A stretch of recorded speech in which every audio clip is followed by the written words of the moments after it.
خاصنا نكوليو اساسات فونداسيون، ولكن الكاميو ما يقدرش يقرب منهم. سواء دوك الاساسات كاينين في هوده ولا كاينين في واحد البلاصه ما دايز عليهاش الطريق، ولا الارضيه هشه وكاين واحد الخطر على الكاميو وعلى العمال. هاد الكولوط مثلا ديال الكاميو كتوصل غير 2.5 متر، اللي يقدر ما يكونش كافي واللي غيخليك تخلص بومبا ولا دير واحد البلان اخر اللي هو الطوبوغون ولا الطوبوغان ديال البيتون. شنو هو هاد الطوبوغون؟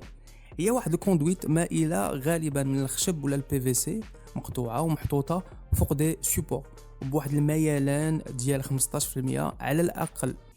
البيتون كيهبط غير بالجرافيتي بالجاذبيه، واحد الطريقه بسيطه اقتصاديه وفعاله بزاف. ولكن نرد بالك، قدر هذاك الميلان ما يكونش كافي، ولا البيتون يقدر يكون ناشف بزاف ما عاد يهبطش بسهوله، ولا الخشب ما ثابتش مزيان. يعني كاينين بزاف ديال الكونديسيون اللي خاصنا نردوا لهم البال.